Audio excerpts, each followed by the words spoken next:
கர்த்தருடைய பரிசுத்த நாமத்துக்கு மகிமை உண்டாவதாக. இந்த ஞாயிற்றுக்கிழமையின் சாயங்கால வேளையிலும் உங்கள் யாவரையும் பார்ப்பதில் கர்த்தருக்குள்ள சந்தோஷப்படுகிறேன். கர்த்தர் நம்மை ஆசீர்வதிப்பாராக. அல்லேலூயா, அல்லேலூயா.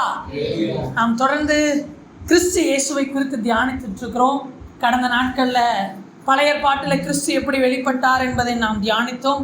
அந்த பாடத்தை முடித்து இயேசு ஏன் ஒரு குழந்தையாக இந்த உலகத்தில் வெளிப்பட வேண்டும், அவரால் ஒரு முழு மனிதனாக வர முடியாது அப்படின்னு கேட்டால் அவருடைய வல்லமைக்கு நிகர் எதுவுமே கிடையாது. அதனால் அவர் நினைத்தா எதையுமே செய்யலாம். ஆனால் அவர் ஏன் ஒரு குழந்தையாக பிறந்து நம்மை போல வளர்ந்து பின்பு சிலுவையிலே மறிக்க வேண்டும் அப்படின்றத குறித்து தியானித்துட்டு இருந்தோம். முதலாவது காரியமாக நாம் பார்த்தோம், அவர் தம்முடைய வார்த்தையை நிறைவேற்றுவதற்காக. அவர் ஒரு வாக்கு தத்தத்தை கொடுத்துட்டாருன்னா அதை செய்கிறதற்காக அவர் எதையும் செய்வார். அப்படி அவர் சொன்ன ஒரு வார்த்தை தான் ஆதியாகமம் 3ஆம் அதிகாரம் 15வது வசனத்தில் நாம் வாசித்தோம். உனக்கும் ஸ்திரீக்கும் உன் வித்துக்கும் அவள் வித்துக்கும் பகையை உண்டாக்குவேன், அவர் உன் தலையை நசுக்குவார், நீ அவர் குதிங்காலை நசுக்குவாய் என்று சொன்ன அந்த ஒரு வார்த்தையை நிறைவேற்றுவதற்காக அவர் மாம்சத்திலே குழந்தையாக வெளிப்பட்டார். இரண்டாவதாக ஆதியாகமத்திலே நாம் வாசிக்கிறோம், 2 மனிதர்களை தான் கர்த்தர் உண்டாக்கினார்.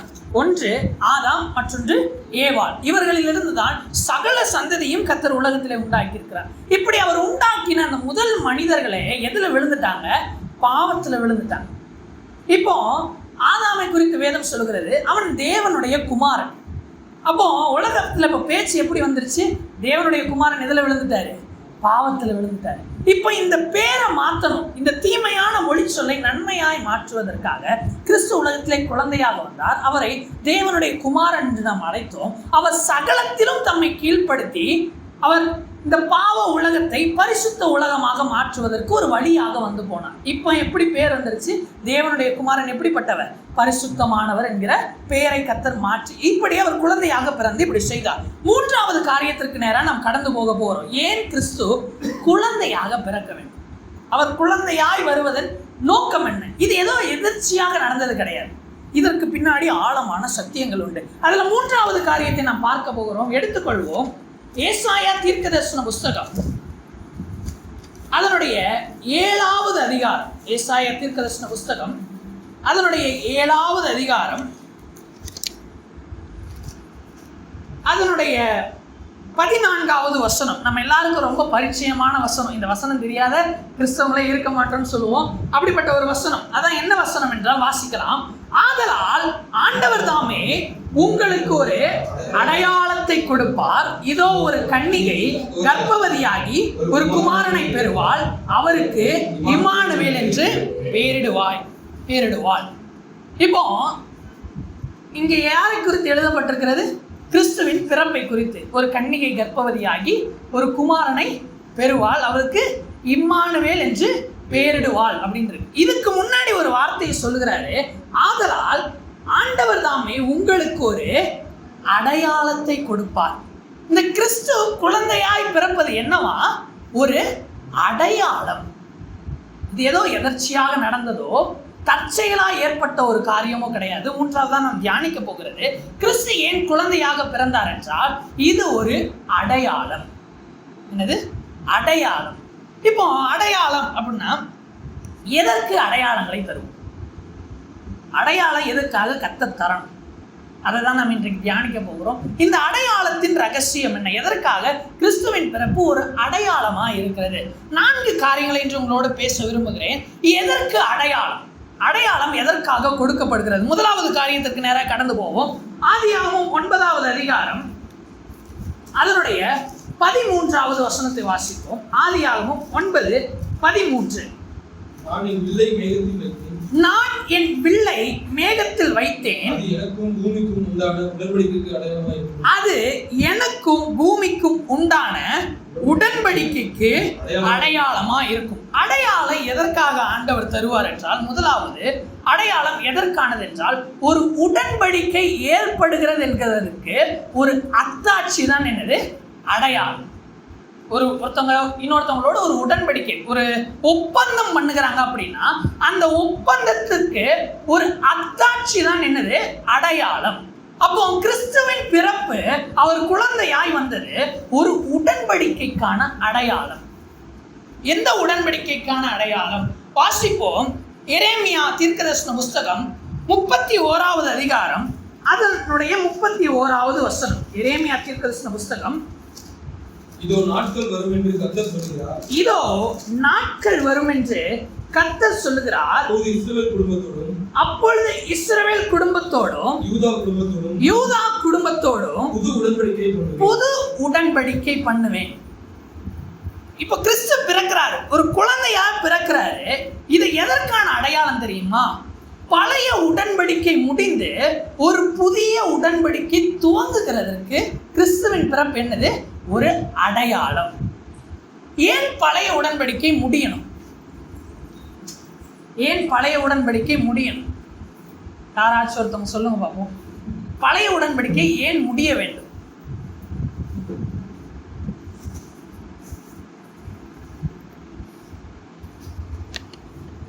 அரை மணி நேரம் அளவும் அமைதல் உண்டாயிற்று அப்படின்றது ஒரு வசனம். அப்படி இருக்கக்கூடாது. இங்க பேசணும். ஏன் பழைய உடன்படிக்கை முடியும்?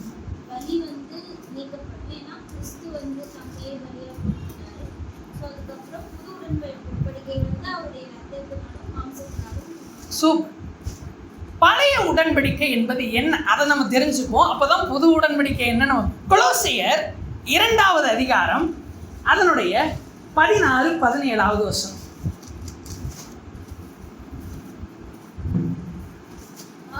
ஆகையால் போஜனத்தையும் பானத்தையும் குறித்தாவது பண்டிகை நாளையும் மாத பிறப்பையும் ஓய்வு நாளையும் குறித்தாவது ஒருவனும் உங்களை குற்றப்படுத்தாதிருப்பானாக. அவைகள் வருங்காரியங்களுக்கு நிழலாயிருக்கிறது.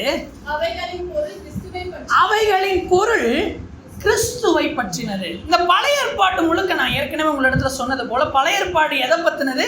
முழுக்க முழுக்க வரப்போகிற கிறிஸ்துவை பற்றினது. அப்போ இந்த பழைய உடன்படிக்கை யாரை பற்றினது? கிறிஸ்துவை பற்றினது. உடன்படிக்கை மொத்தம் 633 பிரமாணங்கள் இருக்கு. 633 பிரமாணங்கள் இருக்கு. இதை முழுசா நீங்க செஞ்சாதான் எங்க போக முடியும் தெரியுமா? பரலோகத்துக்கு போக முடியும். இது முழுக்க செஞ்சு 632 கடைபிடிச்சிட்டீங்க, ஒன்னே மட்டும் மிஸ் பண்ணிட்டீங்கன்னு வைங்களேன், பரலோகத்துக்கு டிக்கெட் கேன்சல். 632 கடைபிடிச்சிட்டீங்க, ஒன்று களவு செய்யாதிருப்பாயாகன்னு சொன்னாங்க. சின்ன வயசுல லைட்டா ஒரு பெண்ணை மட்டும் எடுத்து பாக்கெட்ல வச்சிட்டீங்கன்னா எங்க விட மாட்டாரு? பரலோகத்துக்குள்ள ஆண்டவர் விட மாட்டார். ஸ்ட்ரெயிட்டா பாதாளத்துக்கு போவார்.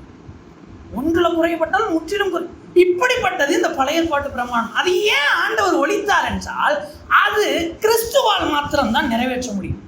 இந்த பழைய ஏற்பாட்டு பிரமாணத்தை ஒருவன் பூரணமாக்க முடியும் என்றால் அது யாரால் தெரியுமா? கிறிஸ்துவால் மாத்திரம்தான். அப்போ கிறிஸ்துவின் பிறப்பு என்னத்தை குறிக்கிறது தெரியுமா? இந்த பழைய பிரமாணம் என்ன பண்ண போது முடிஞ்சு ஒரு உடன்படிக்கை உண்டாகுகிறது. ஒரு புதிய உடன்படிக்கை கர்த்தர் நம்முடைய வாழ்க்கையில ஏற்படுத்துகிறார். கிறிஸ்து ஏன் தெரியுமா நம்ம வாழ்க்கையில வந்தாரு? கிறிஸ்து ஏன் தெரியுமா அந்த உலகத்துக்கு வந்தாரு? ஒரு புதிய உடன்படிக்கையை ஏற்படுத்துவதற்காக. இந்த பழையவற்றை ஒழிய பண்ணி இந்த புதிய உடன்படிக்கையை ஏற்படுத்துவதற்காகவே கிறிஸ்து வந்திருக்கிறார். கிறிஸ்துவின் பிறப்பை தியானிக்கிறேன்னா ஒவ்வொரு வருஷமும் டிசம்பர் மாதம் 25ஆம் தேதி நம்ம என்ன பண்ணுவோம்? கிறிஸ்மஸ் கொண்டாடுவோம். நம்ம ஆனால் கிறிஸ்மஸில் எதை நினைவு கூறுறது கிடையாது தெரியுமா? சிலுவையை நினைவு கூறுகிறது கிடையாது. ஆனால் உண்மையாக கிறிஸ்மஸ் அன்னைக்கு என்ன திரும்ப நினைவு கூறணும்?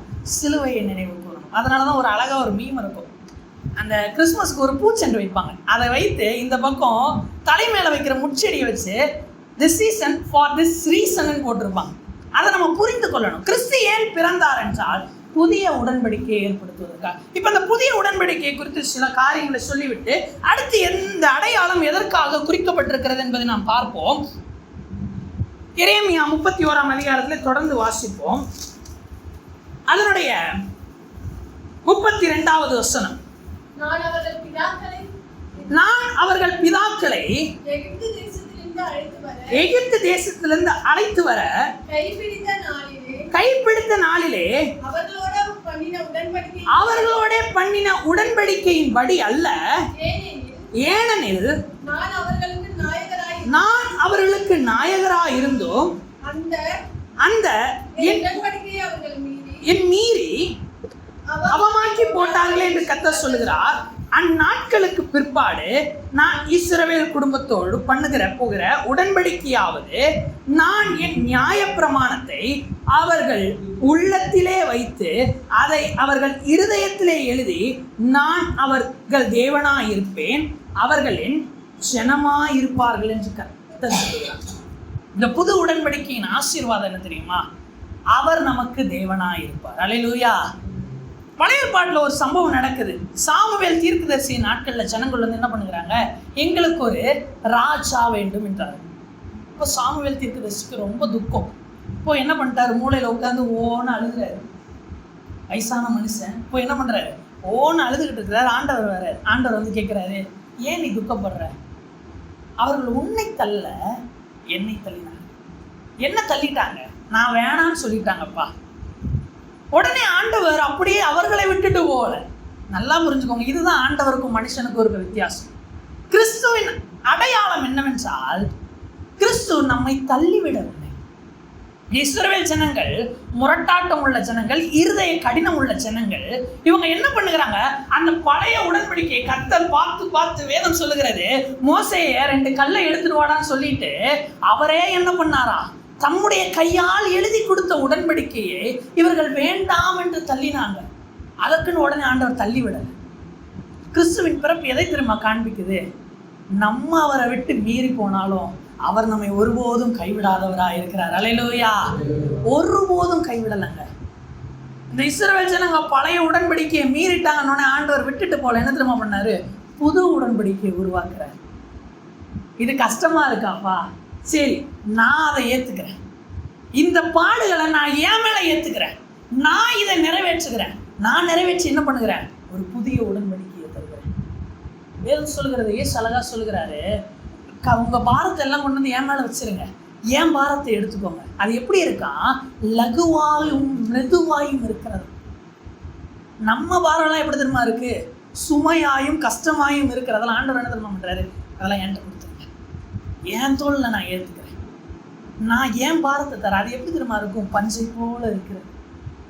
கர்த்தர் எவ்வளவு நல்லவர் தெரியுமா?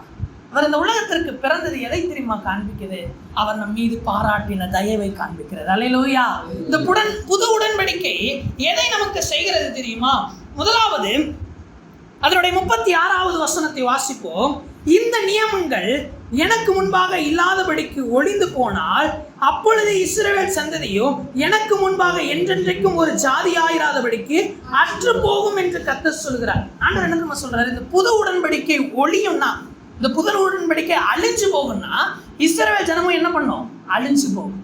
அப்படின்னா அவர் என்ன தெரியுமா சொல்ல வர்றாரு, இந்த உடன்படிக்கை அழியாது, அதே போல நீங்களும் என்ன பண்ண மாட்டீங்க, அழிய மாட்டீங்க. இந்த கிறிஸ்துவை ஏற்றுக்கொண்ட நாம், இந்த புது உடன்படிக்கையின் பிள்ளைகளாக இருக்கிற நாம், நம்மளுக்குள்ள ஆசீர்வாதம் என்ன தெரியுமா, நாம் ஒரு நாளும் அழிந்து போக மாட்டோம். அல்லேலூயா.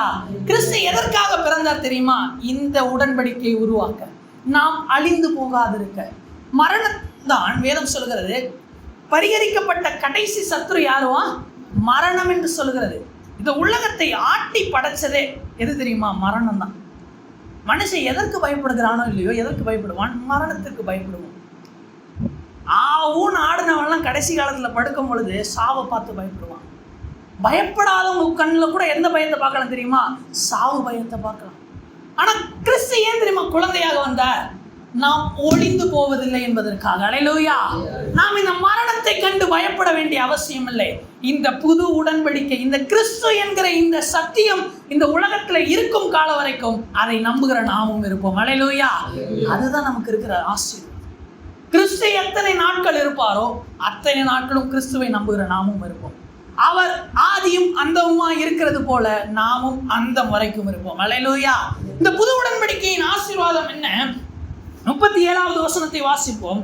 கர்த்தர் சொல்லுகிறது என்னவென்றால், மேலே இருக்கிற வானங்கள் அளக்கப்படவும் கீழே இருக்கிற பூமியின் அஸ்திபாரங்கள் ஆராயப்படவும் கூடுமானால், நான் இஸ்ரவேல் வம்சத்தார் அனைவருக்கும் அவர்கள் செய்த எல்லாவற்றின் நிமித்தம் வெறுத்து விடுவேன் என்று கர்த்தர் சொல்கிறார். அடுத்த ஆசீர்வாதம் என்ன தெரியுமா? கிறிஸ்து பிறந்ததுனால் உண்டான ஆசீர்வாதம், அடையாளம் என்ன தெரியுமா? உடன்படிக்கை என்ன தெரியுமா? போங்க வெளியே போய் இங்க இருந்து வானத்தை அளந்துட்டு வாங்க. நீங்க அளந்துட்டீங்கன்னா ஆண்டவர் உங்களை வெறுத்துருவார். ஆண்டவர் எந்த அளவுக்கு வைராக்கியமா சொல்றாரு பாருங்க. முடிஞ்சா இந்த வானத்தை அளந்துரு, நீ அளப்பனா அதை உங்களால் அளக்க கூடுமானால் நான் இஸ்ரவேல் ஜனத்தை வெறுக்க கூடும். அப்படின்னா அதுக்கு என்ன தெரியுமா அர்த்தம்? நான் என்னைக்குமே வெறுக்க மாட்டேன். அல்லேலூயா. கிறிஸ்து ஏன் தெரியுமா அந்த உலகத்திற்கு வந்தார்? நாம் பிதாவுக்கு செல்ல பிள்ளைகளாக மாறுவதற்காக. அல்லேலூயா. நாம் பிதாவுக்கு செல்ல பிள்ளைகள். பரமபிதாவாகிய நான் கொடுப்பது அதிக நிச்சயம் அல்லவான்னு எதை வச்சு தெரியுமா சொல்றாரு? அதுக்கு முன்னாடி ஒரு வார்த்தை சொல்லுவாரு, பொல்லாதவர்களாகிய நீங்களே உங்கள் பிள்ளைகள். அப்போ அவர் என்ன சொல்ல வர்றார்? நான் பொல்லாதவன் கிடையாது, நான் வெறுத்து விடுகிறவர் அல்ல. ஆண்டவர் அதான் பவுல் அழகா சொல்லுவார், தள்ளிவிட்டாரோ? தள்ளிவிடவில்லையே. அவர் ஒரு நாளும் அவர் அண்டைக்கு வருகிறவர்களை தள்ளி விடுகிறவர். நம்மெல்லாம் ஒரு காலத்துல தேவைக்காக தான் ஆண்டவர்கிட்ட வந்தோம். இங்கே யாரெல்லாம் இயேசுதான் மெய்யான தேவன் நம்பி வந்தோம், ஏசப்பாட்ட போங்க உங்களுக்கு ஏதாவது நடக்கும்னு சொல்லியிருப்பாங்க. அதை கேட்டு முதல்ல உள்ளே போய் ஆசீர்வாதத்தை வாங்கின ஆட்கள் தான் இன்னைக்கு நம்ம கிறிஸ்து அப்படின்னு சொல்லிக்கிட்டு இருக்கிறோம். ஆண்டவருக்காக எப்படிப்பா ஆரம்பிச்சிங்க அப்படின்னு கேட்டால், அது ஒரு 1.5 லட்ச ரூபாய் கடன் இருந்துச்சு, அதுக்காக போதும் ஜெபிங்கன்னு சொன்னாங்க, அதுக்கு போனோம், ஆண்டவர் தீர்த்துட்டாரு. அப்படி ஆரம்பித்தவர்களா நாம்? தேவைக்காக கர்த்தர் இடத்துல வந்தவங்க. நம்ம கிட்ட ஒருத்தவங்க தேவைக்காக மாத்திரம் பழகினா நம்ம ஏதாவது பண்ணுவோமா? ஒரு 2 வாட்டி பண்ணுவோம், 3 வாட்டி பண்ணுவோம். தேவைக்கே வந்துட்டு இருந்தாங்கன்னா என்ன பண்ணுவோம்? இல்லைன்னு பொய் சொல்லுவோம். ஆனால் கர்த்தர் ஒரு நாள் நம்மை தள்ளி விடலைங்க. அல்லேலூயா. அவர் தள்ளி விட்டு இருந்தார். ஆனால் தேவைக்காக இவன் வரான்பா அப்படின்னு தள்ளி விட்டு இருந்தாருன்னா நாமெல்லாம் என்றைக்கோ அழிந்து போயிருக்கோம். அல்லேலூயா. நம்மை அவர் பாதுகாத்தார். கிறிஸ்து எதற்கு தெரியுமா அடையாளம்? கிறிஸ்து வந்ததான அந்த புது உடன்படிக்கை என்ன தெரியுமா செய்கிறது? நம்மை அவர் வெறுக்காதபடிக்கு அவருக்கு பிரியமானவர்களாக நம்மை மாற்றுகிறது. அல்லேலூயா. 3வது ஆசீர்வாதம் என்ன செய்கிறது? 31, 38, இதோ நாட்கள் வரும் என்று கர்த்தர் சொல்லுகிறார், அப்பொழுது இந்த நகரம் அனானேயரின் கோபுரம் முதல் கோடி வாசல் மட்டும் கர்த்தருக்கென்று கட்டப்படும். கிறிஸ்து குழந்தையாய் பிறந்து எந்த உடன்படிக்கையை தெரியுமா உறுதிப்படுத்துறாரு? நாம் கட்டப்படுவோம் என்கிற உறுதியை. அல்லேலூயா. நாமளும் ஒரு காலத்தில் இடிஞ்ச கட்டடம் நம்ம வாழ்க்கையில சேதப்பட்டு கிடந்துச்சு. எங்கெங்கேயோ ஓட்ட உடச்சலாக இருந்த வாழ்க்கை தான். இன்றைக்கு நம்ம பார்த்த ஒருத்தவங்க வணக்கம் சார், வணக்கம் மேடம் அப்படின்னு சொல்றாங்கன்னா நம்மை கட்டியது கர்த்தர். அல்லேலூயா. நாம் கட்டப்பட்டிருக்கிறோம், இசைவாய் கட்டப்பட்டிருக்கிறோம். அதனாலதான் ஒரு ஓமை அழகா சொல்லுவா, கற்பாறையுமே தன் வீட்டை கட்டினவன் புத்தி உள்ளவன். நம்ம அறிந்தோ அறியாமலையோ யார் மேல நம்ம கட்டப்பட்டுட்டோம்? கிறிஸ்து என்கிற அஸ்திபாரத்தின் மேல கட்டப்பட்டுட்டோம். அதனால நம்ம எப்படி இருக்கிறோம் தெரியுமா? அசையாதபடிக்கு நிலையில் இருக்கிறோம். அல்லேலூயா. அவர் தாங்கி பிடிச்சிட்டு இருக்கிறார், அவர் தாங்கி பிடிச்சிட்டு இருக்கிறார், நம்மை கட்டுகிறார். அதனாலதான் ஆண்டவர் பழைய ஏற்பாட்டில் ஒரு அழகாக ஒரு வசனம் இருக்கும், விழுந்து போன தாவீதின் கூடாரத்தை நான் திரும்ப எடுத்து அதில் பழுதாய் போனவைகளை சீர்படுத்தி அதன் திறப்புகளை அடைத்து அதை மீண்டும் அதன் இடத்திலே நான் ஸ்தாபிப்பேன் என்று சொல்லுவேன். விழுந்து போன கூடாரம். உங்கள் வாழ்க்கையில் ஒரு விஷயம் அப்படியே திரும்பி பாருங்க. ஏதோ ஒரு இடத்துல நாளைக்கு நாள் வேணாம், இன்றைக்கு ராத்திரியோட என் வாழ்க்கை போதும்னு நம்ம யோசிச்சிருக்கோம். சாவர அளவு கூட நம்மளுக்கெல்லாம் தைரியம் கிடையாது. உண்மை அதுதான். போய் செத்துட்டு போமான்னு கேட்டால் இல்லை, அந்த அளவு கூட தைரியம் கிடையாது. ஆனால் இந்த எண்ணம் வந்திருக்கும், போதும் இந்த வாழ்க்கை போதும் அப்படின்னு நினச்ச எத்தனையோ இரவுகள் இருக்கும். என் உயிர் இன்னையோட போயிட்டா நல்லா இருக்குமே யோசித்த ராத்திரிகள் எத்தனையோ இருக்கும்.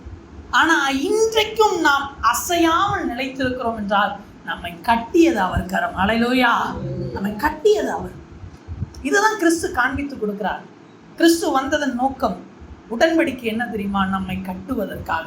அடுத்த ஆசீர்வாதம் 31:40, பிரேதங்களை புதைக்கிறதற்கும் சாம்பல்களை கொட்டுகிறதுமான பள்ளத்தாக்கு அனைத்தும் கீதரோன் வாய்க்காலுக்கு இப்பாலே கிழக்கே இருக்கிற குதிரை வாசலின் கோடி மட்டும் உண்டான சகல நிலங்களோ கர்த்தருக்கு பரிசுத்தமாயிருக்கும்.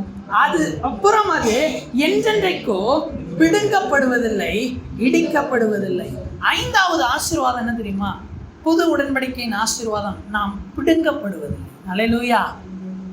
ஆண்டவர் ஒரு விஷயம் நம்மளை நட்டுட்டார்னா, நம்ம தப்பு பண்ணணும்னா நம்மளை மீண்டும் உருவாக்குவாரை தவிர்த்து நம்மை பிடுங்க மாட்டார். ஒரு அத்தி மரத்தை குறித்து, ஒரு திராட்சை தோட்டத்தின் நடுவே ஒரு அத்தி மரம் இருந்துதான். அதனுடைய எஜமான் பார்க்கும்போது அதுல என்ன இல்லையா? கனிகள் இல்லையா. அப்போ எஜமான் சொல்கிறாரு, இதுல கனி இல்லையே, இதை என்ன பண்ணிடலாம்? வெட்டி போட்டு. அப்போ அந்த வேலைக்காரன் சொல்லுவான், இன்னும் 1 வருஷம் இருக்கட்டும், நான் இதற்கு கொத்தி, இதற்கு எரு போட்டு, இதற்கு நீர் பாய்ச்சுவேன், கனி கொடுத்தால் இருக்கட்டுமே. நாம் எல்லாம் கனி கொடாததினால் பிடுங்கப்பட வேண்டுமானால் ரட்சிக்கப்பட்ட 2வது நாளே நம்மளெல்லாம் ஆண்டவர் பிடுங்கி இருக்கணும். நான் சொல்லுவேன், நீங்களாம் நல்ல பிள்ளைகள், நான் உங்களை சொல்லலை, நான் என்னைய சொல்கிறேன். ரட்சிக்கப்பட்ட 2வது நாள் ஆண்டவர் என்ன பண்ணியிருக்கணும்? பிடுங்கி இருக்கணும். ஏன்னா முதல் நாள் வேதத்தை எடுத்து 3 அதிகாரம் படித்தவன் அடுத்த நாள் பைபிள் எங்கே வச்சேன்னு மறந்துட்டேன். அப்படிப்பட்ட ஆட்கள் நம்மலாம். பிடுங்கணும், கனி இல்லை பிடுங்கணும்னு நினச்சிருந்தா என்றைக்கோ நம்மளை எல்லாம் பிடுங்கி இருக்கணும். ஆனால் இந்த புது உடன்படிக்கை என்ன தெரியுமா நம்மளுக்கு செய்கிறது? நம்ம அவர் ஒருபோதும் பிடுங்கிறதே கிடையாது. அல்லேலூயா. நாட்கள், அவருடைய வருகை நாள் வரைக்கும் அவர் நம்மோடு போராடி கொண்டே தான் இருப்பார். நம்மை உருவாக்கி கொண்டே தான் இருப்பார். அடிப்பார், அளவைப்பார், ஆனால் விட்டுற மாட்டார். அல்லேலூயா. நிறைய நேரத்தில் நம்ம ஓடு போகிறோன்றப்போ அடித்து நாம் அழுவோம். நிறைய நேரத்தில் நம்ம ஏன் ஆண்டவர் நான் தப்பு பண்ணேன்னா இப்படி கஷ்டப்படுத்துறீங்களா அப்படின்னு அழுதுருப்போம். அது அவருக்கும் கஷ்டமாக தான் இருக்கும். நம்ம அழுகிறத பார்த்து ஆண்டவர் என்னைக்கு சந்தோஷப்படுறது கிடையாது. ஆனால் அவருக்கு தெரியும், இன்னைக்கு அழலினா நாளைக்கு பாதாளத்தில் அழுவான். ஒரு ஐஸ்வர்யவான் பாதாளத்திலேருந்து கதறினான்.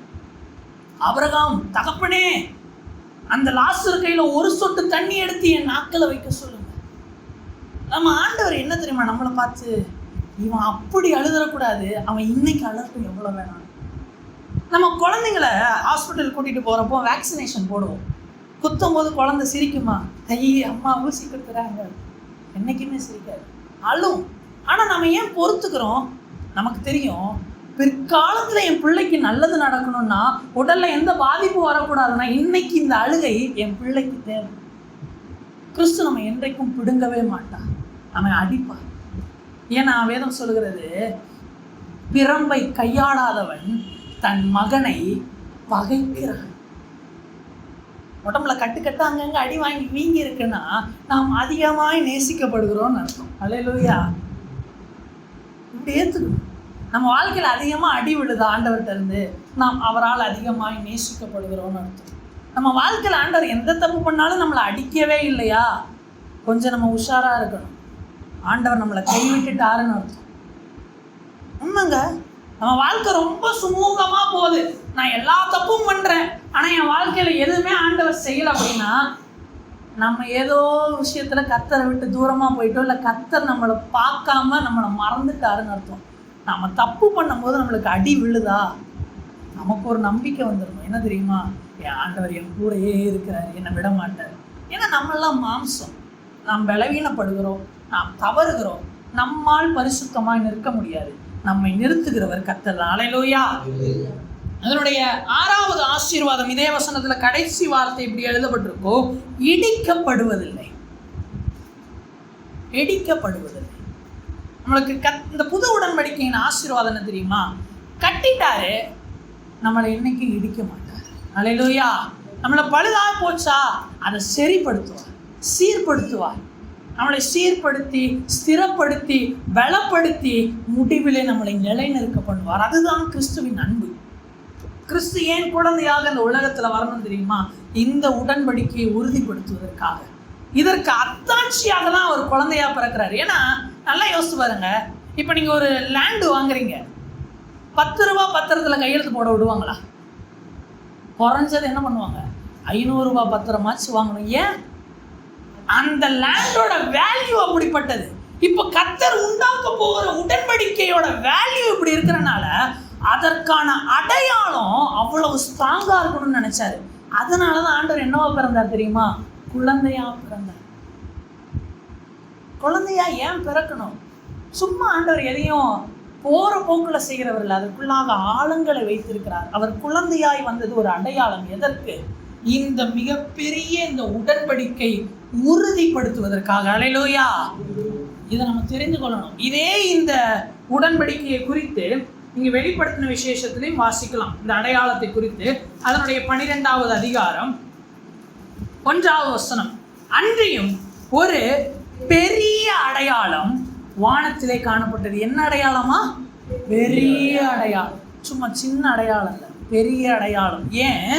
ஒரு ஸ்திரீ சூரியனை அணிந்திருந்தால் அவள் பாதத்தின் கீழே சந்திரனும் அவள் சிரசின் மேல் 12 நட்சத்திரங்களும் உள்ள கிரீடமும் இருந்தன. அப்படியே அதனுடைய 2வது வசனம், அவள் கர்ப்பவதியாயிருந்து பிரசவ வேதனை அடைந்து பிள்ளை பெறும்படி வருத்தப்பட்டு அலறினாள். 5வது வசனம், சகல சாதிகளையோ இருப்பு கோலால் ஆளுகை செய்யும் ஆண் பிள்ளையை அவள் பெற்றால் அவளுடைய பிள்ளை தேவனிடத்திற்கும் அவருடைய சிங்காசனத்திடத்திற்கும் எடுத்துக்கொள்ளப்பட்டது. இது கிறிஸ்துவை குறித்ததான ஒரு தீர்க்க தரிசனம். கிறிஸ்து வந்துட்டாரு, ஆனாலும் இதை குறித்து எழுதி நீ அடுத்து நடக்க போகிற சம்பவங்கள் இதுல வரும். நம்ம அதுக்குள்ள போகல. ஆனா இந்த அடையாளத்தை குறித்து என்ன வார்த்தை எழுதப்பட்டிருக்கு? பெரிய அடையாளம். இந்த கிறிஸ்து பிறந்தார், குழந்தையாக பிறந்தது என்னது? ஒரு பெரிய அடையாளம். எதற்காக? ஒரு பெரிய உடன்படிக்கைக்கு அத்தாட்சியாக. அல்லேலூயா. ஏன் அடையாளம் தரப்படுகிறது? 2வது காரியத்திற்கு நேராக கடந்து போகிறோம். ஏன் அடையாளம் கொடுக்கப்படுவது? யாத்ராகமம் 4வது அதிகாரம் அதனுடைய 5வது வசனம். யாத்ராகமம் 4வது அதிகாரம் 5வது வசனம். ஆபிரகாமின் தேவனும் ஈசாக்கின் தேவனும் யாக்கோபின் தேவனுமாய் இருக்கிற தங்கள் பிதாக்களுடைய தேவனாகிய கர்த்தர் உனக்கு தரிசனமானதை நம்புவதற்கு இதுவே அடையாளம் என்றார். கர்த்தர் உனக்கு தரிசனமானதை அவர்கள் நம்புவதற்கு இதுவே அடையாளம். முதலாவது ஏன் அடையாளம் கொடுக்கப்படுகிறது? ஒரு உடன்படிக்கை ஒரு இடத்துல செய்யப்படுதுன்னா அங்க என்ன கொடுப்பாங்க? அடையாளம் கொடுப்பாங்க. தேவன் உலகத்தை அழிக்க மாட்டேன்னு நோவா கூட உடன்படிக்கை பண்ணாரு. அதற்காக என்ன பண்ணாரு? வானத்துல ஒரு அடையாளம் வச்சாரு. ஒரு புது உடன்படிக்கையை கர்த்தர் இந்த பூமியில செய்கிறார். அதற்கு அடையாளமாக யார் பிறந்தது? கிறிஸ்து குழந்தையாக பிறந்தார். இப்போ இந்த அடையாளம் கொடுக்கப்படுவதற்கு 2வது ஒரு காரணம் இருக்கு. அந்த காரணம் என்ன தெரியுமா? இதுல சொல்லப்பட்டிருக்கிறது, தரிசனமானதை அவர்கள் நம்புவதற்கு இதுவே அடையாளம். ஒரு விஷயத்தை கர்த்தர் சொல்றாரு, அதை நம்ம என்ன பண்ணணும்? நம்பணும். நம்பினாதான் வேதம் சொல்லுது, விசுவாசித்தால் தேவனுடைய மகிமையை காண்பா. அப்போ ஒரு விஷயத்தை நம்ம பார்க்கணும்னா நம்மளுக்கு என்ன வேணும்? விசுவாசம் வேணும். விசுவாசம் வேணும்னா அதுக்கு என்ன வேணும்? நம்புவதற்கு ஒரு அடையாளம் வேணும். கிறிஸ்து ஏன் குழந்தையாக பிறந்தார் தெரியுமா? நாம் அவருடைய வார்த்தையை நம்புவதற்கு. என்ன நம்பணும்? அதை நம்ம வாசிப்போம். ஏசாயா தீர்க்கதரிசன புஸ்தகத்திலேயே 7ஆம் அதிகாரத்திலே இந்த நம்ம துவக்க வசனமாக வாசித்த அந்த வசனம் இருந்த இடத்துக்கே வருவோம். 7ஆம் அதிகாரம் அதனுடைய 14ஆம் வசனம் தான் நம்ம வாசித்தோம். ஆதலால் ஆண்டவர் தாமே உங்களுக்கு ஒரு அடையாளத்தை கொடுப்பார். அதனுடைய 9வது வசனத்தை வாசிப்போம். எப்ராஹிமின் தலை சமாரியா, சமாரியாவின் தலை ரெமலியாவின் மகன். நீங்கள் விசுவாசியாவிட்டால் நிலை பெற மாட்டீர்கள் என்று சொல்லுங்க. இப்போ இங்க ஆகாஷ் ராஜா கிட்ட தான் தீர்க்கதரிசி போய் சொல்றாரு, ஒரு அடையாளத்தை கேட்டுக்கோ அப்படின்னு. அவர் சொல்றாரு, நான் கேட்க மாட்டேன் அப்படின்பாரு. அப்போதான் ஆண்டவரே சொல்லுவாரு, நான் உனக்கு அடையாளத்தை தரேன்னது. ஒரு கன்னிகை கர்ப்பவதியாகி என்னத்தை பெறுவா? ஒரு குமாரனை பெறுவாள். ஏன் இந்த அடையாளத்தை கேட்க சொன்னாரு அப்படின்னா, அதுக்கு முந்தின வசனம் இப்போ வாஸ்த வசனம் சொல்லுது, நீங்க விசுவாசிக்கலன்னா என்ன பண்ண மாட்டீங்க? நிலை பெற மாட்டீங்க, நிலைத்திருக்க மாட்டீங்க. அப்போ உங்களுக்கு முதல்ல என்ன வரணும்? விசுவாசம் வரணும். அப்படின்னு சொல்லிட்டு தான் 10ஆம் வசனம் சொல்லுவோம், பின்னும் கர்த்தர் ஆகாசை நோக்கி, நீ உன் தேவனாகிய கர்த்தரிடத்தில் ஒரு அடையாளத்தை வேண்டிக்கொள். இப்போ அடையாளம் எதுக்கு தரப்படுகிறது? நம்பிக்கை வருவதற்காக. கிறிஸ்து பிறந்து இந்த உலகத்துல என்ன தெரியுமா கொண்டு வந்தார்? ஒரு நம்பிக்கையை கொண்டு வந்தார். என்ன நம்பிக்கையை கொண்டு வந்தார்? இப்போ கிறிஸ்து பிறந்த அந்த சூழ்நிலை, கிறிஸ்து எப்ப பிறந்தாரு?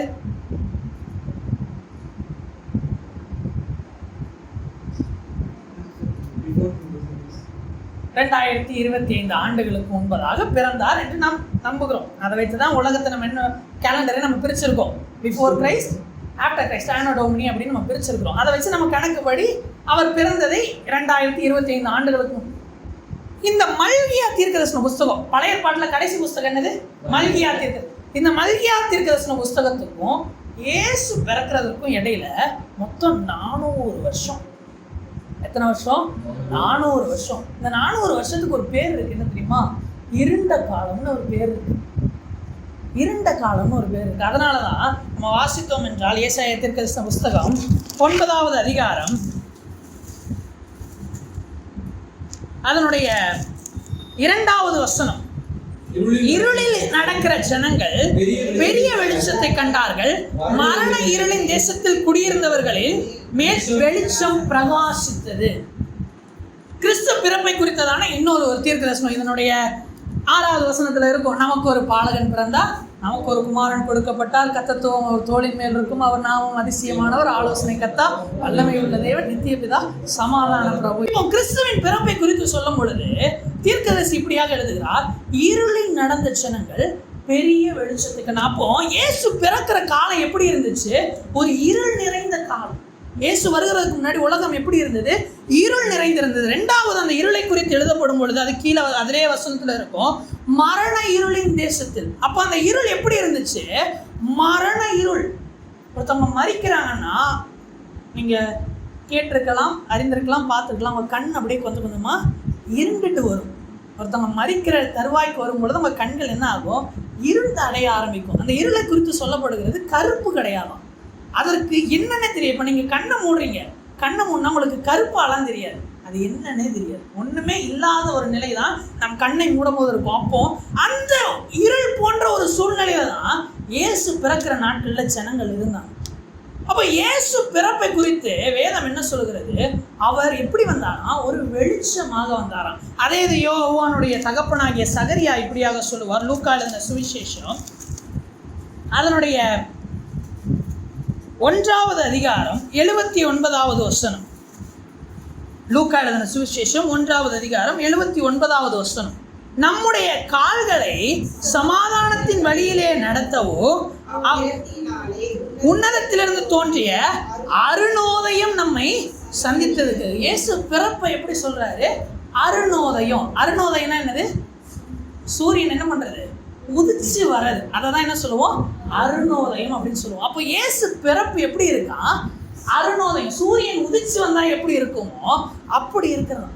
இந்த சூரிய உதயம் என்பது எதை தெரியுமா காண்பிக்கிறது? நம்பிக்கையே இல்லாத சூழ்நிலையில உருவாகிற நம்பிக்கையை காண்பிக்கிறது. ஒரு சம்பவத்தை வைத்து இதை நம்ம இப்ப தியானிக்க போகிறோம். அப்போஸ்தல நடபடிகள் அதனுடைய 27வது அதிகாரத்தை எடுத்து வச்சுப்போம். இதில் தான் இப்போ நம்ம தியானிக்க போகிறோம். அப்போஸ்தல நடபடிகள் 27வது அதிகாரத்தை எடுத்து வச்சு இப்போ இங்கே நடக்கிற சம்பவத்தை நான் சொல்லுகிறேன்.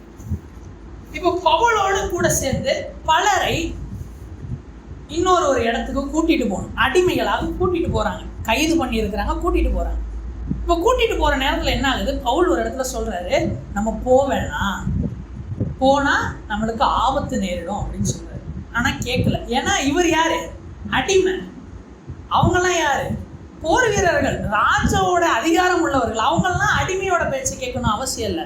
அவங்க பார்க்குறாங்க கிளைமேட்லாம் ரொம்ப நல்லா இருக்கு, கிளம்புவோன்னு கிளம்பியாச்சு. போகிற வழியில ஒரு பெரிய புயலில் அவங்க சிக்கிக்கிறாங்க. புயலில் சிக்கியாச்சு. இப்போ படகு அங்கும் இங்கும் அசைஞ்சு எல்லாரும் பயந்துட்டு இருக்கிறாங்க. ஒவ்வொரு நாளும் உடனே படகு ரொம்ப அசையுதுன்னு என்ன பண்ணுவாங்கன்னா இருக்கிற எல்லாத்தையும் எடுத்து என்ன பண்ணிடுவாங்க? கடல்ல போட்டுருவாங்க. இப்போ எல்லாம் போட்டாச்சு. இப்போ ஒரு வார்த்தை எழுதப்படுகிறது. இப்படியாக எழுதுகிறார். 20வது வசனத்தை நம்ம வாசிப்போம். அநேக நாளாய் சூரியனாவது நட்சத்திரங்களாவது காணப்படாமல் மிகுந்த பெருங்காற்று மழையும் அடித்து கொண்டிருந்தபடியால் இனி தப்பி பிழைப்போம் என்னும் நம்பிக்கை முழுமையும் அற்று போயிடுச்சு. இப்போ என்ன பார்க்க முடியலையா? சூரியனையாவது நட்சத்திரத்தையாவது, அதாவது வானத்துல ஒரு வெளிச்சமே இல்லாததுனால என்ன போயிடுச்சா? இவங்களுக்கு நம்பிக்கை அற்று போயிடுச்சு. கிறிஸ்து பிறக்கிறதுக்கு முன்னாடி இருந்த அந்த 400 வருஷம் ஜனங்களுக்கு என்ன தெரியுமா ஆச்சு? நம்பிக்கை அற்று போயிடுச்சு. ஏன்? வெளிச்சமே கிடையாது. ஆவிக்குரிய ரீதியாக ஒரு வெளிச்சமே இல்லை. ஒரு பெரிய இருள் சூழ்ந்திருக்கு. கிறிஸ்துவுக்குள்ளாக நாம் வருவதற்கு முன்பாக நாம் எப்படி தெரியுமா இருந்தோம்? இருளின் பிள்ளைகளாக இருந்தோம், இருளிலே நடக்கிறவர்களாக இருந்தோம். கிறிஸ்து பிறந்தது எதற்கு தெரியுமா அடையாளம்? நாம் நம்புவதற்கு ஒரு வெளிச்சம் உதயமாயிற்று என்பதற்கு அடையாளம். அல்லேலூயா. அதனாலதான் மல்கியா தீர்க்கதரிசி அழகா எழுதியிருப்பார், இதோ சூளையை போல் எரிகிற நாட்கள் வரும், அப்பொழுது அகங்காரிகள் யாவரும் அக்கிரமம் செய்கிற யாவரும் துரும்பாயிருப்பார்கள். வரப்போகிற அந்த நாள் அவர்களை சுட்டரிக்கும், அது அவர்களுக்கு வேரையும் கொப்பையும் வைக்காமல் போகும் என்று சேனைகளின் கர்த்தர் சொல்லுகிறார். ஆனாலும் என் நாமத்திற்கு பயந்திருக்கிற உங்கள் மேல் நீதியின் சூரியன் உதிக்கும். கிறிஸ்து நம்முடைய வாழ்க்கையில யாரா தெரியுமா வந்தாரு? ஒரு சூரியனாக வந்தார். அல்லேலூயா. ஒரு சூரியன் உதயமாகிறது போல இந்த உலகத்திலே உதயமானவர் தான் நம்முடைய கிறிஸ்து. அல்லேலூயா. 400 வருஷங்க, சும்மா இல்லை. சரி, உங்ககிட்ட ஒரு கேள்வி கேட்குறேன். நீங்கள் ஒரு 4 வாரம் சர்ச்சுக்கு போகிறீங்க, அங்கே சொல்கிற மெசேஜும் சரி, ஒர்ஷிப்பும் சரி உங்களுக்கு ஒட்டவே இல்லை. நீங்கள் ரொம்ப பாரத்தோடு போகிறீங்க. ஆண்டவர் ஏதாச்சும் பேசணும் கொஞ்சம் மனசுக்கா, ஆண்டவர் பேசவே இல்லைன்னா 5வது வாரம் எத்தனை பேர் சர்ச்சுக்கு போகிறீங்க? நம்ம இடத்துல ஒரு எதிர்பார்ப்பு இருக்கும், கர்த்தர் என்கிட்ட ஏதாச்சும் பேசும்.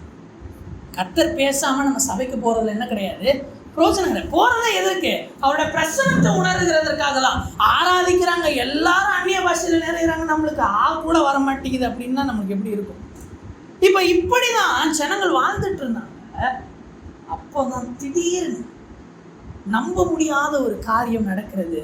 ஒரு அருணோதயம் உதிக்கிறது. காத்திருந்தவர்கள் கண்களெல்லாம் சந்தோஷப்படுது. சிமியோன் என்கிறவர் தேவாலயத்திலேயே இருக்கிறாரு. அன்னாள் என்கிறவங்க 84 வயசுல தேவாலயத்திலே உட்கார்ந்துட்டு இருக்கிறாங்க. எதற்கு? இப்படி ஒரு விடியல் வந்துடாதா இந்த உலகத்துல, நம்ம பார்த்துட மாட்டோமா? காத்துக்கிட்டு இருக்கும் பொழுது திடீரென்று ஒரு அருணோதயம் உதித்தது. இப்ப அந்த பவுலுடைய சம்பவத்துல பாருங்க, நான் சொன்னேன் சூரியனையாவது நட்சத்திரத்தையாவது காணாதனால அவங்களுக்கு என்ன போயிடுச்சா, நம்பிக்கை அற்று போயிடுச்சு. இப்போ அதனுடைய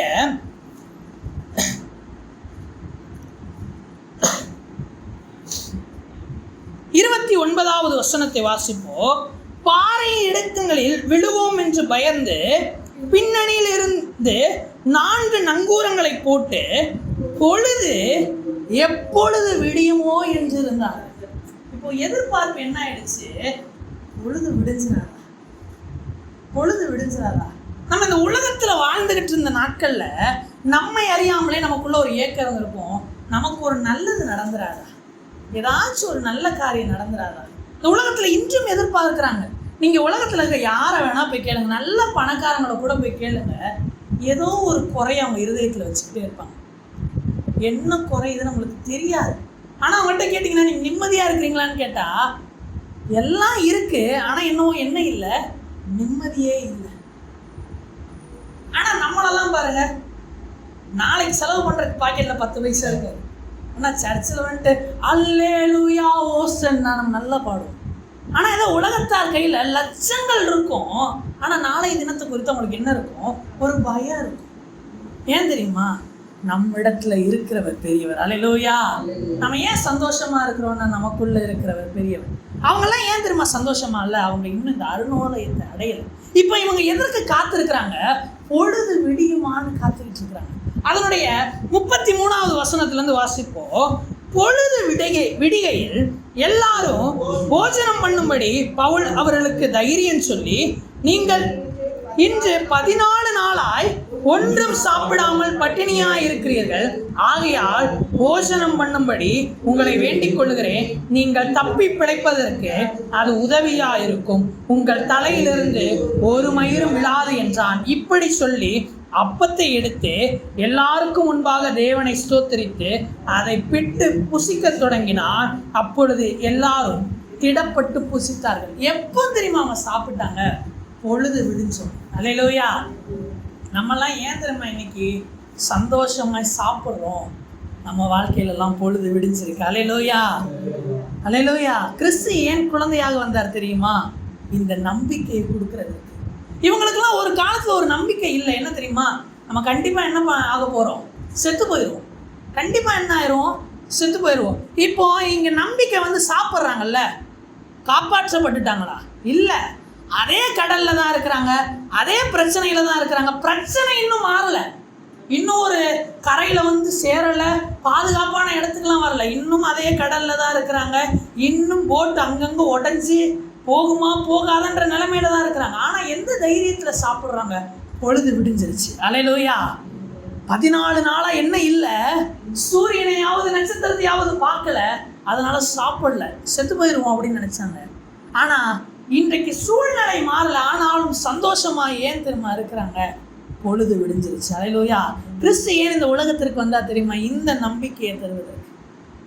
அதனாலதான் சாத்ராக் மேஷாக் ஆபேத்நேகோ சொல்லுவாங்க, எங்கள் தேவன் எங்களை விடுவிக்க வல்லவர், விடுவிக்காமற் போனாலும் சரி நாங்கள் இந்த பொற்சிலையை வணங்க மாட்டோம் அப்படின்னு அந்த அருணோதயத்தை நம்பினவர்களுக்கு அந்த அக்கினியிலே அவர் உலாவி கொண்டிருந்தார். அல்லேலூயா. நம்மளுக்கும் அதே தாங்க. கிறிஸ்துவை நம்புகிறவர்களுக்கு இருக்கிற நம்பிக்கை என்ன தெரியுமா? நான் மரண இருளின் பள்ளத்தாக்கிலே நடந்தாலும் பொல்லாப்புக்கு பயப்படன், ஏன்? தேவரீர் என்னோட கூட இருக்கிறீர். அல்லேலூயா. கிறிஸ்து எதற்காக உலகத்தில் வந்தார்? இந்த நம்பிக்கையை நம்முடைய இருதயத்திற்குள்ளாக வைப்பதற்காக. அல்லேலூயா. கிறிஸ்து குழந்தையாய் வந்தது ஒரு நம்பிக்கையின் அடையாளம். மூன்றாவது, கிறிஸ்து குழந்தையாய் வந்தது எதற்கு அடையாளம்? அடையாளம் எதற்காக கொடுக்கப்படுகிறது? உபாகமம் 6ஆம் அதிகாரம் அதனுடைய 8வது வசனம். உபாகமம் 6:8. அவைகள் உன் கையின் மேல் அடையாளமாக கட்டிக்கொள்வாயாக, அவைகள் உன் கண்களுக்கு நடுவே ஞாபக குறியாய் இருக்க கடவுள். அடையாளம் எதற்கு கொடுக்கப்படுகிறது? முதலாவது, உடன்படிக்கைக்கான அத்தாட்சி. இரண்டாவது, நமக்குள்ள நம்பிக்கை வருவதற்காக. மூன்றாவது, இந்த அடையாளம் எதற்கு கொடுக்கப்படுகிறது தெரியுமா? ஞாபக குறியாக. ஞாபக குறினா ஒன்றை நாம் நினைவில் வைத்துக் கொள்வதற்காக கிறிஸ்து குழந்தையாக பிறந்தார். எதை நாம் ஞாபகம் வைத்துக் கொள்ள வேண்டும்? கிறிஸ்து இந்த உலகத்துல வருவதற்கு முன்பாக வரைக்கும் சரி, நாம் எல்லாரும் யார் தெரியுமா? புறச்சாதிகள். யாரு? புறச்சாதிகள். நமக்கும் வாக்கு தத்தத்திற்கும் என்ன கிடையாது தெரியுமா? உறவு கிடையாது, உறவே கிடையாது. இஸ்ரவேல் ஜனங்கள்ல அசூசிப்பட்டவர்களை ஆசரிப்பு கூடாரத்துக்குள்ள விட மாட்டாங்க. நம்மளெல்லாம் போனா பாளையத்துக்குள்ளேயே விட மாட்டாங்க. நாமெல்லாம் பாளையத்திற்கு புறம்பானவர்கள், நம்ம எல்லாவற்றுக்கும் அப்புறமானவர்கள். ஆனா கிறிஸ்து பிறப்பு எதற்கு தெரியுமா ஞாபக குறி? அவர் பட்சபாதம் உள்ளவர் அல்ல. அல்லேலூயா.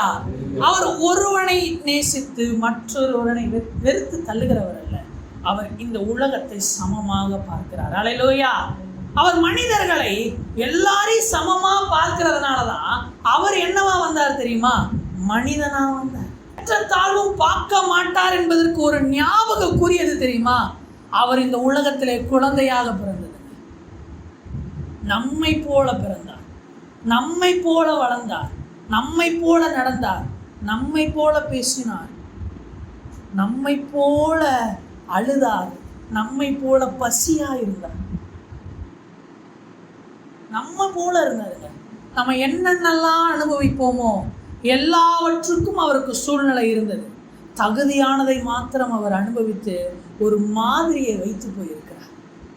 கிறிஸ்துவை நினைவு கூறுகிற நாம், ஒரு கிறிஸ்துமஸை கொண்டாடுற நாம் எதை திரும்ப நினைக்கணும்? அவர் குழந்தையாக வந்தது என்னை அவர் நேசித்தபடினார். அல்லேலூயா. அவரை இப்படி வரணும்னு அவசியம் கிடையாது. அவருக்கு எந்த வித தேவையும் கிடையாது. அவர் மனதில் நினைத்திருந்தால் போதும் இந்த உலகத்தை அழித்து இன்னொரு ஒரு உலகத்தை அவர் உண்டாக்கி இருந்திருக்கலாம். இந்த மனித இனத்தையே அழிச்சுட்டு ஃப்ரம் த ஸ்கிராட்ச் அவர் ஆரம்பிச்சிருந்திருக்கலாம். அது அவரால் முடியும். ஆனால் அவர் ஏன் தெரியுமா குழந்தையா வந்தார்? ஒரு ஞாபகக்குறியை வைத்து போயிருக்கிறார். என்னது? நான் உங்களை மறக்கலை. அல்லேலூயா. அவர் நம்ம எந்த விதத்துலையும் மறக்கலை. நம்ம எந்த விதத்துலையும் அவர் ஒரு குறைவாக இட போடல. நமக்கு அவர் தந்திருக்கிற ஆசீர்வாதம் என்ன தெரியுமா? கிறிஸ்துவோடு கூட அவருடைய சிங்காசனத்தில் நம்மளை உட்கார வைப்பார். இப்போ இது என்னோட சேர், இங்கே நான் இப்போ உட்கார, நீங்கள் இப்போ வரீங்கன்னா நான் உங்களை எங்கே உட்கார சொல்லுவேன்? இங்கே உட்காருங்கன்னு தான் சொல்லுவேன். யாரையாச்சும் நான் இங்கே உட்காருங்கன்னு சொல்லுவேன். ஏன்? இது என்னுடைய ஸ்தானம். மனிதன் நான் இப்படி நினைக்கிறேன். ஆனால் அவர் எப்படி தெரியுமா நினைத்தார்? நம்மை போல மாறி அவருடைய ஸ்தானத்தில் நம்மளை போய் உட்கார வச்சிருக்காரு. அவருக்கு சமமாக மாற்றினார். அதான் வேதம் சொல்லுவது, பவுல் அழகா சொல்லுவார், இனி எப்படி இருப்போம் என்று நமக்கு தெரியாது, ஆனால் அவர் வெளிப்படும் பொழுது அவரை போலவே இருப்போமா, அவரை போல இருப்போமா. அவர் நம்மை போல மாறினது எதற்கான அடையாளம் தெரியுமா? நாம் அவரை போல மாறப்போவதற்கான அடையாளம். அல்லேலூயா. அதற்கு ஒரு ஞாபகக்குறியா வச்சுட்டு போயிருக்கிறார். ஒவ்வொரு உலகத்துல ஒவ்வொரு குழந்தை பிறக்கும் பொழுது நம்ம யோசிக்கணும், கிறிஸ்து இப்படிதானே பிறந்தார், எனக்காக இப்படிதானே பிறந்தார், எனக்காக இப்படிதானே ஒரு மனு உறவு எடுத்தார். அது நம்மளுக்கு ஞாபகக்குறியா இருக்கும். இஸ்ரவேல் ஜனங்கள் யோர்தானை கடந்து போகிறாங்க. அவங்கள பார்த்து ஆண்டவர் சொல்லுவாரு, ஒரு 12 கற்களை எடுத்து இந்த யோர்தான் நடுவில் வைங்க. ஏன்? பிற்காலத்தில் உங்கள் பிள்ளைங்க இது என்னன்னு கேட்டால் நீங்கள் சொல்லணும். என்ன சொல்லணும்? கர்த்தர் எங்களை இவ்வழியாய் நடத்தி வந்தார். ஒவ்வொரு குழந்தை பிறக்கும் பொழுதும் நம்ம எதை தெரியுமா நினைவு கூறணும்? கர்த்தர் நமக்கு இப்படியாக பிறந்தார். அல்லேலூயா. கர்த்தர் நமக்கு இப்படியாக பிறந்தார். எதற்காக? நம்மை அவரை போல மாற்றுவதற்காக. 4வது காரியத்திற்கு நேராக கடந்து போகிறோம். இயேசு குழந்தையாய் பிறந்த இந்த அடையாளம் எதற்கானது? நியாயாதிபதிகள் அதனுடைய 6ஆம் அதிகாரம் அதனுடைய 17வது வசனம். நியாயாதிபதிகள் 6:17. அப்பொழுது அவன், உம்முடைய கண்களில் இப்பொழுது எனக்கு தயை கிடைத்ததானால் என்னோட பேசுகிறவர் தேவரீர் தான் என்று எனக்கு ஒரு அடையாளத்தை காட்ட வேண்டும். அடையாளம் எதற்கு என்றால், இங்க கிதியோன் கேட்கிறாரு, என் கூட பேசுறது தேவன் தான், எனக்கு என்ன வேணும்? ஒரு உறுதி வேணும். நான் யார்கிட்டயே பேசிடக்கூடாது. ஏன்? வேதம் சொல்லுது, பிசாசு எந்த வேஷத்தை தரிப்பானா? ஒளியின் தூதனுடைய வேஷத்தை. அதாவது ஒரு ஏஞ்சலை போல யார் வருவா தெரியுமா? பிசாசு வருவான். அதனால வர்றது பிசாசா தேவனா நம்மளுக்கு தெரியும். அப்ப கிதியோன் கேட்கிறாரு, நீங்க தேவன் தான்றதுக்கு எனக்கு ஒரு உறுதி வேணும். அந்த உறுதிக்கு என்ன கேட்கிறாரு? ஒரு அடையாளம் கேட்கிறாரு. கர்த்தர் இந்த கிறிஸ்துவாகிய இந்த ரட்சகர் ஒரு குழந்தையாக பிறந்து ஒரு அடையாளமாய் வந்தது எதற்கு தெரியுமா? நமக்கு ஒரு உறுதியை தந்திருக்கிறார். என்ன உறுதி? ரோமருக்கு எழுதின நிருபம் 8வது அதிகாரம் அதனுடைய 32வது வசனம். தம்முடைய சொந்த குமாரன் என்றும் பாராமல்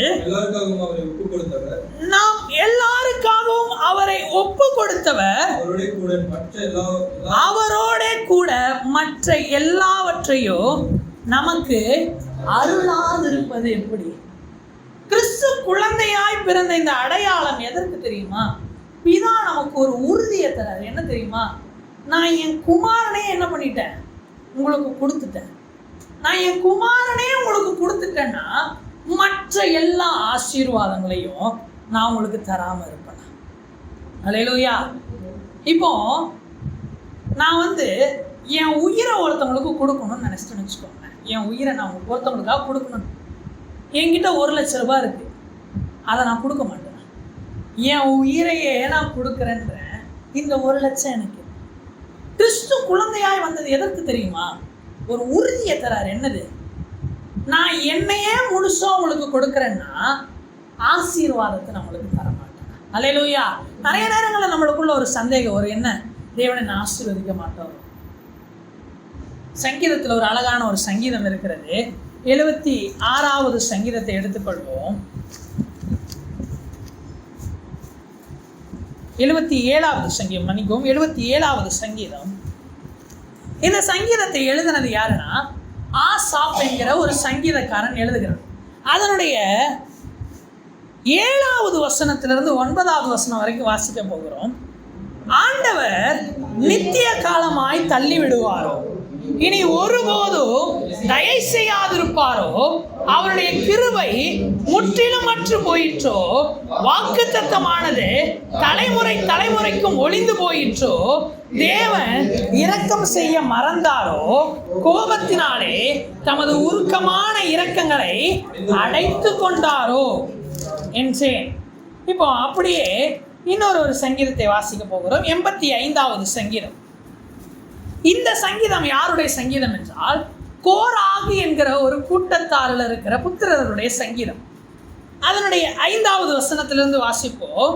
என்றென்றைக்கும் எங்கள் மேல் கோபமாய் இருப்பாரோ, தலைமுறை தலைமுறையாக உமது கோபத்தை நீட்டித்திருக்க பண்ணுவீரோ, உமது ஜனங்கள் உம்மில் மகிழ்ந்திருக்க நிலைத்திருக்கும்படி நீர் எங்களை திரும்ப உயிர்ப்பிக்க மாட்டீரோ அப்படின்னு இருக்கும். அப்படியே இன்னொரு தீர்க்கதரிசன புஸ்தகத்துக்கு நேராக நம்ம கடந்து போகிறோம். எடுத்துக்கொள்வோம். ஆபகுக் தீர்க்கதரிசன புஸ்தகம் அதனுடைய 1ஆம் அதிகாரம் அதனுடைய 2ஆம் வசனத்திலிருந்து வாசிக்கிறேன். கர்த்தாவே, நான் எதுவரைக்கும் உம்மை நோக்கி கூப்பிடுவேன், நீர் கேளாமல் இருக்கிறீரே. கொடுமை நிமித்தம் நான் எதுவரைக்கும் உம்மை நோக்கி கூப்பிடுவேன், நீர் ரட்சியாமல் இருக்கிறீரே.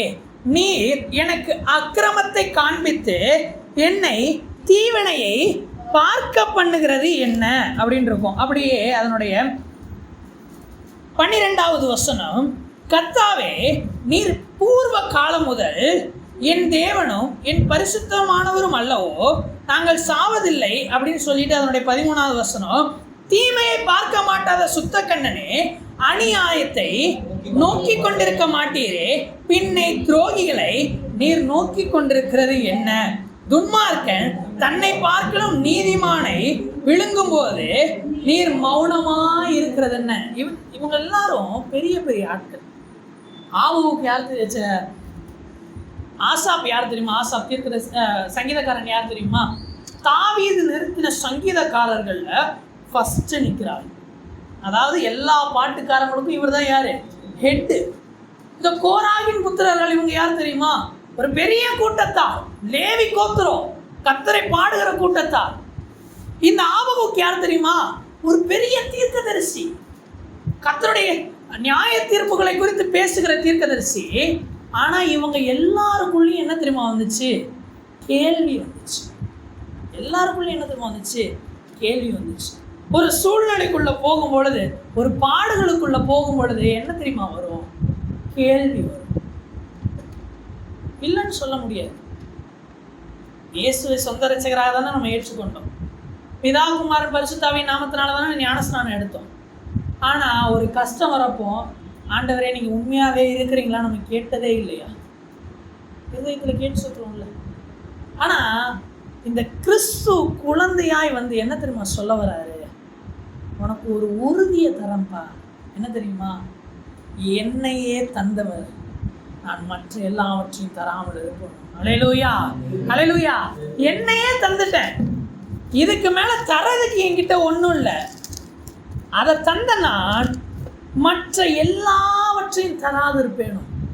இப்போ இந்த ரோமர்ல இந்த வசனத்தை வாசித்தோம் அல்லவா? 32வது வசனம், தம்முடைய சொந்த குமாரன் என்றும் பாராமல் நம் எல்லாருக்காகவும் அவரை ஒப்பு கொடுத்தவர் அவரோட கூட மற்ற எல்லாவற்றையும் நமக்கு அருளாதிருப்பது எப்படி என்று சொல்லி கீழே வாசிக்கிறோம். ஆக்கினைக்குள்ளாக தீர்க்கிறவன் யார்? கிறிஸ்துவே மரித்தவர், அவரே எழுந்தும் இருக்கிறவர், அவரே தேவனுடைய வலது பாரிசத்திலும் இருக்கிறவர், நமக்காக வேண்டுதல் செய்கிறவரும் அவரே. உமது நிமித்தம் எந்நேரமும் கொல்லப்படுகிறோம், அடிக்கப்படும் ஆடுகளைப் போல எண்ணப்படுகிறோம் என்று எழுதியிருக்கிறபடி நேரிட்டாலோ கிறிஸ்துவின் அன்பை விட்டு நம்மை பிரிப்பவன் யார்? அல்லேலூயா. இந்த உறுதி நமக்குள்ள வரணுங்க. எந்த உறுதி தெரியுமா? தம்மை தந்தவர் மற்ற எல்லாவற்றையும் நமக்கு தருவார். அல்லேலூயா. நம்ம கிறிஸ்துவ குறித்து யோசிக்கும் பொழுதெல்லாம், அவருடைய பிறமை குறித்து யோசிக்கும் பொழுதெல்லாம் ஒரு எண்ணம் நமக்குள்ள வரணும். என்ன தெரியுமா? அவரையே தந்துட்டாரு, மற்றதெல்லாம் எனக்கு தரமாட்டாரா? இது வரைக்கும் அநேக கேள்விகளை கேட்டிருப்போம். ஆசாப்பை போல, கோராகை போல, கடைசியாக படித்த ஆபகுக்கை போல கூட நம்ம கேள்வி கேட்டிருக்கலாம். இனிமேட்டு இந்த சத்தியத்தை அறிந்த நாம், கிறிஸ்து நமக்காக வந்தார் என்கிற இந்த சத்தியத்தை அறிந்த நாம், இனி எந்த கேள்வி திரும்ப நம்ம வாயில வரணும்? கிறிஸ்துவின் அன்பை விட்டு என்னை பிரிப்பவன் யார்? அல்லேலூயா. இந்த ஒரு கேள்விதான் நமக்குள்ள வரணும். இந்த கேள்வியை எப்படி தெரியுமா கேட்க முடியும்? அதற்கு முன்பாக ஒரு வசனம் நமக்கு நினைவு கூறணும். அதான் முந்தின வசனம் நம்ம படித்தது, மற்ற எல்லாவற்றையும் அருளாதிருப்பது எப்படி? அல்லேலூயா. இந்த ஆன்சர் தெரிஞ்சாதான் இந்த கேள்வி நம்ம வாயில வரும். இந்த அப்போஸ்தலர்கள் எல்லாம் தங்களை எப்படி தெரியுமா சாக கொடுக்க துணிந்தார்கள்? அவங்களுக்குள்ள இந்த உறுதி இருந்துச்சு. என்ன தெரியுமா? எனக்காக தம்மையே தந்தவர் எனக்காக எல்லாவற்றையும் தருவார். அல்லேலூயா. கிறிஸ்துவுக்குள்ள நமக்கு இந்த நம்பிக்கை, இந்த உறுதியெல்லாம் வரணுங்க. யோசித்து பாருங்களேன், நீங்கள் கடவுளாக இருந்தால் மனுஷனாக பிறப்பீங்களா? கடவுள் வராரு, ஆண்டவர் வந்து உங்ககிட்ட சொல்கிறாரு, அப்பா ஒரு 10 நாளைக்கு உனக்கு என் பவரை தரேன் அப்படின்னா நம்ம என்ன பண்ணுவோம்? அவனுக்கு பிடிக்காதவெல்லாம் எவன் லிஸ்ட் எடுத்து பார்த்து அவனுக்கு ஒன்று எதையாவது பண்ணி விட்டுருவோம், இல்லை மொத்தமாக தூக்கிடுவோம். ஃபஸ்ட்டு வேலை அதுதான் நம்ம பண்ணுவோம். ஏன்? அவ்வளவு அதிகாரம் இருந்தால் தனக்கு பிரியமில்லாததை அழிக்கணும் தான் யாராக இருந்தாலும் நினைப்போம். ஒரு பெரிய அதிகாரத்தில் இருக்கிற உயர் பதவியில் இருக்கிற ஒருவர் என்ன தெரியுமா நினைப்பாரு? தான் ஆஃபீஸுக்கு எவன்லாம் பிரச்சனையாக இருக்கிறானோ ஃபஸ்ட்லாம் அவனை என்ன பண்ணணும்னு சொல்லணும், வேலையை விட்டு தூக்கணும்னு தான் பார்ப்பார். புதுசாக அதிகாரத்துக்கு வந்தவங்க எல்லாருமே இதை பண்ணுவாங்க. யாருப்பா இங்கே ரொம்ப குடைச்சல் கொடுக்குறாள், சரி இவங்கெல்லாம் கொஞ்சம் அப்படி அப்படியே முதல்ல அவங்களெல்லாம் தூக்கு. ஏன்? தனக்கு அது நிம்மதியை தராது, தான் போட்டு எப்போ பார்த்தாலும் அது. ஆனால் கிறிஸ்துவை கொஞ்சம் யோசித்து பாருங்களேன், அவர் அதிகாரத்துக்கு நம்மளாம் எவ்வளோ பெரிய குடைச்சல், எவ்வளோ பெரிய குடைச்சல். பெரிய பெரிய காரியங்களை டீல் பண்ண வேண்டியவர் அவரெல்லாம் எந்த காரியத்தை தெரியுமா டீல் பண்ணிட்டு இருக்கிறாரு? ஆண்டவரே என் புருஷன் என் பேச்சையே கேட்க மாட்டாருப்பா. ஆண்டவர் பார்ப்பாரு, இந்த பிரச்சனைக்கெல்லாமா நான் வரணும்? ஆண்டவரே புள்ள சாப்பிடவே மாட்டேங்குது, நான் மட்டும் கடவுளாக இருந்து இப்படி ஒரு ஜபம் வந்துச்சுன்னா உனக்கெல்லாம் புள்ள தந்ததே தப்புன்றது.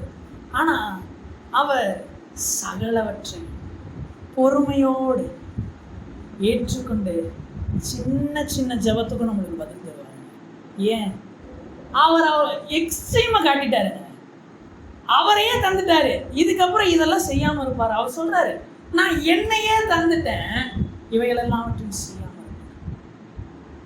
நம்ம ரட்சிக்கப்பட்ட நாட்களில் எவ்வளோ சின்ன சின்ன ஜபம் பண்ணியிருக்கோம். எல்லாவற்றுக்கும் பொறுமையாக பதில் தந்தவர் நம்முடைய ஆண்டவர்.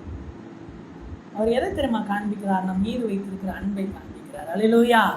கிறிஸ்துவின் பிறப்பு இந்த உலகத்தில் ஒருத்தவங்க லவ்வை எவ்வளவு காட்ட முடியுன்றதுக்கு உச்சக்கட்ட அடையாளம் கிறிஸ்துவின் பிறப்பும் கிறிஸ்துவின் மரணமும்.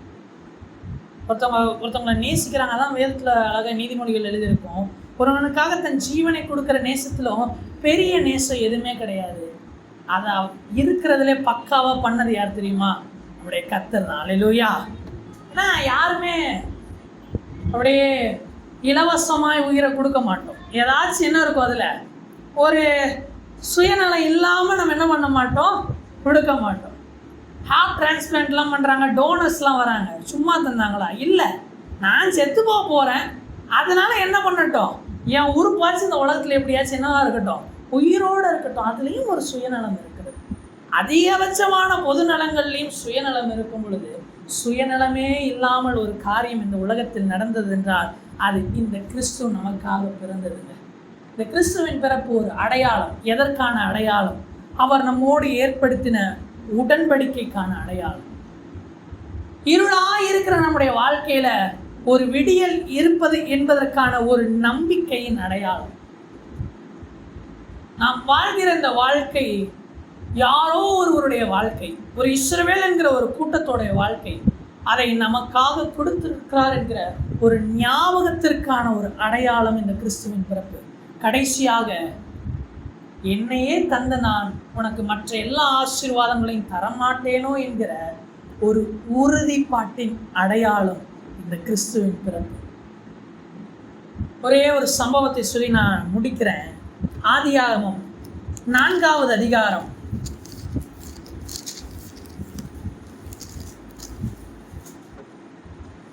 15வது வசனம். ஆதியாகமம் 4ஆம் அதிகாரம் 15வது வசனம். அப்பொழுது கர்த்தர் அவனை நோக்கி, காயினை கொல்லுகிற எவன் மேலும் 7 பழி சுமரும் என்று சொல்லி, காயினை கண்டுபிடிக்கிறவன் எவனும் அவனை கொன்று போடாதபடிக்கு கர்த்தர் அவன் மேல் ஒரு அடையாளத்தை போட்டார். இப்போ காயின் ஒரு பெரிய தப்பு பண்ணிட்டார். என்னது? ஆபேலை கொன்னுட்டார். இப்போ பார்க்குற யாராக இருந்தாலும் காயின் என்ன பண்ணிடுவாங்க? கொன்றுருவாங்க. ஆனால் கர்த்தர் என்ன தெரியுமா பண்ணுகிறாரு? அவன் மேலே ஒரு அடையாளத்தை வைக்கிறார். அவன் பாவம் போயிடுச்சா? இல்லை, அவன் தன்னை தப்பு அப்படி தான் இருக்கு. ஆனால் இப்போ இந்த அடையாளத்தை பார்க்குற எல்லாரும் என்ன பண்ணுவாங்க தெரியுமா? காயினை கொல்ல மாட்டாங்க. நாமும் பாவிதான். நாமும் நியாயப்பிரமாணத்தில் வைத்து பார்த்தா இருக்கிறதுலே பெரிய பாவி. கடைசியில் நம்ம நியாய தீர்ப்பில் நிற்கிறோன்னா நம்மளை பிதா பார்க்கிறார் என்றால் நம்ம என்ன தெரியுமா அவர் பண்ணணும்? கொன்று போட வேண்டும். என்ன பண்ணணும்? கொன்று போடணும். ஆனா கிறிஸ்து என்கிற இந்த அடையாளம் என் மேல இருக்கிறதுனால பிதா என்னை பார்த்துட்டு இந்த அடையாளத்தின் நிமித்தம் என்ன தெரியுமா பண்ணுவாரு? பரலோகத்துக்குள்ள என்ன பண்ணுவாரு? அல்லேலூயா. இந்த கிறிஸ்து என்கிற இந்த அடையாளம் உலகத்துக்கு வரலன்னு வைங்களேன், பிதாவுக்கு முன்னாடி நியாய தீர்ப்புல என்னால நிற்க முடியாது. அதான் சங்கீதம் 1ஆம் சங்கீதத்தில் அழகா எழுதியிருக்கோம், துன்மார்க்கர் நியாய தீர்ப்பிலோ பாவிகள் நீதிமான்களின் சபையிலோ நிலை நிற்பதில்லை. நாம் பாவிகளா நியாய தீர்ப்புல நிற்போமானால் நாம் நிலைத்திருக்க மாட்டோம். ஆனால் கிறிஸ்து என்கிற அடையாளம் என் மேல இருக்கிறதுனால எனக்கு தீமையான நியாய தீர்ப்பு வராமல் நன்மையான ஒரு நியாய தீர்ப்பு வருது. ஒரு சம்பவம் வேதத்தில் இருக்கு. ஆதியாகமம் புஸ்தகம் 27வது அதிகாரத்துல ஈசாக்குக்கு கண் என்ன ஆயிடுச்சான்? மங்கள் ஆயிடுச்சான். இப்போ ஈசாக்கு என்ன பண்ணுறாரு? ஏசாவை கூப்பிடுறாரு. ஏசாவை கூப்பிட்டு என்ன சொல்றாரு? போய் எனக்கு ருசியுள்ள பதார்த்தத்தை செஞ்சு கொண்டு வா, அதை நான் சாப்பிட்டு திருப்தி அடைந்து உன்னை நான் ஆசீர்வதிக்கிறேன். இப்போ இதை யார் ஒட்டு கேட்டது? நம்ம ரெபேக்காமா ஒட்டு கேட்டுட்டு போய் யாக்கோவை கூப்பிட்டு இங்கே வா, இங்கே வா, நான் உனக்கு அப்பாவுக்கு பிடிச்ச மாதிரி என்ன பண்ணுறேன்? சமைச்சு தரேன், நீ எடுத்துட்டு போய் அதை கொடுத்து ஆசீர்வாதத்தை வாங்கி. அப்போ யாக்கோபு சொல்லுவார், அவர் என்னை தடவி பார்ப்பார். நான் ரோமம் இல்லாதவன், அண்ணனுக்கு என்ன இருக்கு? ரோமம் இருக்கு.